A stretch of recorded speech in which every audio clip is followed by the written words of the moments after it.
Let's revisit some manufacturers that are now just continuing to enable disruptors in B2B distribution. And do these manufacturers really know what they're doing?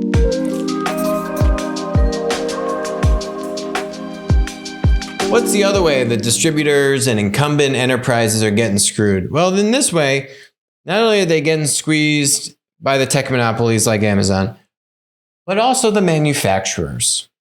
I want to call out one manufacturer in particular, and that manufacturer is Schneider Electric. These guys are very savvy, and they are one example of other leading manufacturers are actively promoting the destruction of the distribution channels and the way that their industry has operated for decades. And I don't really know if they really fully understand and comprehend what they're doing. I don't think they do, because if they did, I think they'd be doing it differently. I think they're doing a good job wreaking havoc, but I think they're letting the genie out of the bottle, and I've got an example of that going against them, which I'll come back to. So we've covered that Schneider invested in this company called Rent-A-Run, which is like Instacart for same-day delivery. Why is that a big deal? Schneider and other manufacturers are now investing in marketplace disruptors who are trying to disintermediate and go directly around the traditional distribution channel. It's exactly what Rent-A-Run is doing, right? They're saying, hey, you can buy from me, Rent-A-Run. I will go pick up your products from Home Depot, from a distributor's branch. I'll bring it to you at the job site. It's like Instacart. And now Schneider can start to work directly with a Rent-A-Run and support them. All these manufacturers are also trying to go direct themselves. So how can Schneider and a Rent-A-Run work together to just cut out distribution entirely?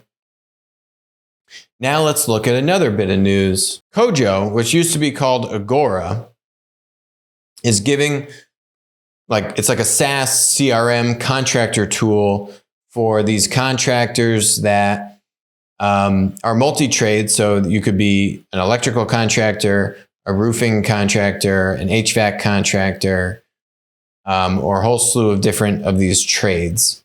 And Kojo just raised $39 million on a post-money valuation of $275 million.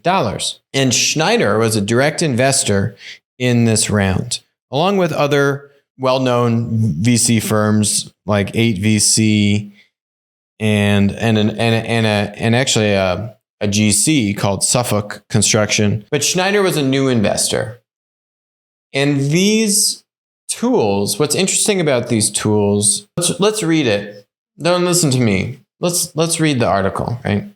Put simply, the startup's mission is to help its clients, contractors, cut back on the amount of waste they produce on projects and thus spend far less on materials. Interesting. Schneider invested in this.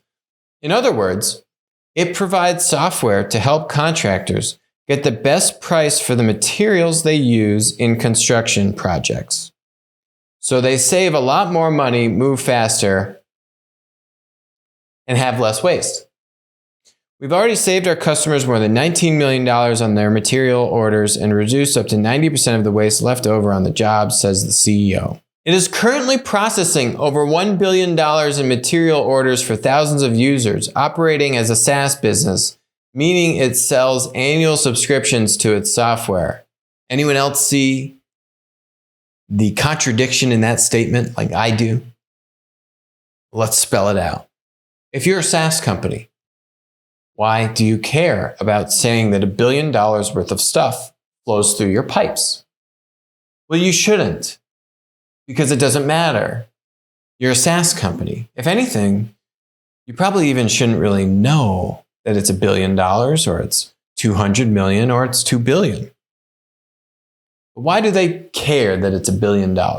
Because just like just about every other SaaS company I see these days, they don't want to just be a SaaS company. They want to be a platform. Because it's not cool to just be a SaaS company. You got to be a marketplace, right? That's cool. That is more in line with helping contractors spend less money on materials, helping them be more efficient, getting the best price, in their words, not mine. That's marketplace. That's marketplace lingo. Being more efficient, running your business better, that's SaaS lingo. Getting the best price, that's marketplace lingo. $1 billion in material orders flowing through their system, that's marketplace lingo. That's not SaaS lingo.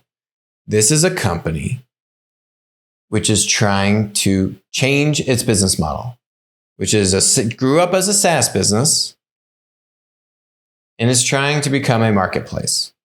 And this is not unique to Kojo. We've seen this with Shopify. Shopify sells tools to businesses to run an e-commerce site. Why does Shopify report on all the GMV that they're processing? Oh, because now Shopify is now charging a take rate on that GMV, 2 to 3%. 2 to 3% of certain amount of those volumes, Shopify is charging a fee. That's not just a SaaS company. Now they're taking a take rate. That's marketplace. Who else has done this? Miracle. Miracle and Miracle Connect. SaaS business over here, Miracle. Miracle Connect is saying, hey, I will bring you third-party sellers. Kojo. SaaS business. Here you go, contractor. Here's a CRM tool that helps you run your business more efficiently, let you know where your materials are, when they're showing up, help you communicate, run your business better. Cool. SaaS business. I pay a fee for that software. Marketplace business is we get you the best price on the materials. We've got $1 billion worth of orders running through our pipes. Whenever you do a business model shift, there is natural conflict. Let's go back to our friends over at Schneider. Who's investing in this conflict? Who's the manufacturer needling all this stuff along, accelerating it by what, a couple of years, let's say? Schneider and others. You go to other verticals, it's usually like the number 1 or number 2 manufacturer that feels they're in a great position, they got a lot of market power, and they want to do more. They want to push more. They think, well, even if we cause complete chaos to our entire industry, yeah, we'll probably screw a lot of people. We'll probably screw our distributor partners. We'll probably screw a bunch of smaller manufacturers. But hey, we will win because we're the biggest and we're the best, right? I think that's kind of the mentality. But do they actually know what they're doing? Let's look at what they're doing on a really big scale back in Europe. So there's a lot of news that they're buying out the other 40% of this company called Aviva. You're not really sure what Aviva is. You can kind of think about it like GE Digital. Remember that thing that then wasn't a thing, but GE was very hot on it, said spending billions and billions of dollars and then kind of just disappeared out of thin air. That thing. So is this Aviva? What's going on with Aviva? Spending a lot of money on this. Schneider to buy Aviva in a $9.5 billion pound deal. And they already bought 59% of it back in 2017. And there's a few things on this that raise your eyebrow. One is the whole thesis when they initially took a controlling stake in 2017. They didn't own 100% of it, right? But they owned the large majority. They had control over this for the past 5 years. So it really hasn't done that well in the past 5 years since Schneider came in and owned it. So buying the rest of this out is raising a lot of questions. Let's also look at some other things that would raise some questions. Like Aviva, controlled by Schneider, paid $5 billion for this company called OSI Soft, which they bought in 2020, right? So still under Schneider control, for $5 billion. This company was a SoftBank special. SoftBank had taken out the other private equity firms in 2017. So actually right around the time that Schneider bought Aviva, SoftBank bought this company, OSI. And then 3 years later, Aviva buys OSI for $5 billion. But then what does that do to Aviva? Actually, it's nice, but $5 billion? Or did SoftBank kind of get the upper hand with this? Here's what also raises more questions. And actually, this Reuters article does a good job calling it out, but in a softer way. The company said, Schneider said, Aviva's software would remain fully agnostic, meaning it will work with or without Schneider Electric hardware. And it would continue to be an autonomous business with its workers not integrated into Schneider's teams. The French company said this approach would keep Aviva's specific culture as a software company. Aviva's products are used to design and manage oil rigs, ships, and chemical plants, while the French multinational spans electrical components and industrial automation systems. Analysts at Jefferies and Credit Suisse said the plan to keep the company agnostic and independent raised questions, right? If there really are such strong strategic synergies between these businesses, which is why you want to own 100% of it and really bring it fully under your umbrella, then why wouldn't you want to integrate it further, right? Why wouldn't there be more deeply, tightly integrated systems here, right? Wouldn't you want to go to market with a joint approach where you are coupled together because you now own the entire business, right? Wouldn't that make sense? Why would you own the entire thing and then keep it over here because you're concerned about keeping the culture as a software company?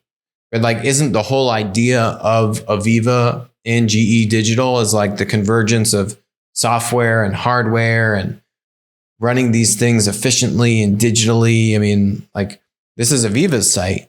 Look at their solutions.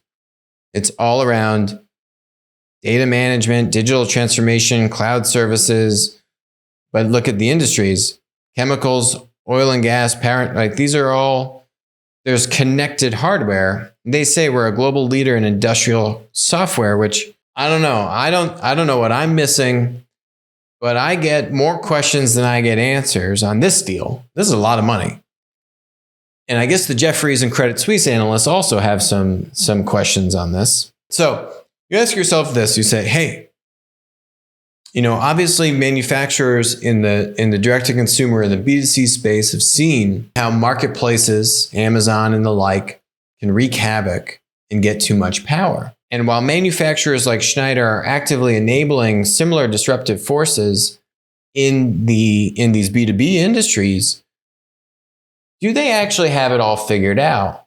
Or are they giving money much farther down in the totem pole? It's a massive company, right? 29 billion euros in revenue. Just did many billions of dollars of acquisition in Europe, not even related to what they're doing in the United States with these small investments. Are these manufacturers really thinking about this holistically? And there's more examples that, I don't know, leave me the same way. The same way that I would say these Jefferies and Credit Suisse analysts feel. Jefferies said, well, I could see the industrial logic in areas such as the acceleration of software as a service and cost efficiencies. We find the valuation expensive and need answers as to why it's not pursuing greater hardware integration. Raising a lot of questions. I don't know where the answers are. But I'm not sure if they have them or if they've got the right ones. If you like this topic, go check out our ranking from last year, which we're updating, and hit subscribe so you get updated when we release the updated ranking of our top 50 B2B marketplace ranking. You're going to love that when that comes out.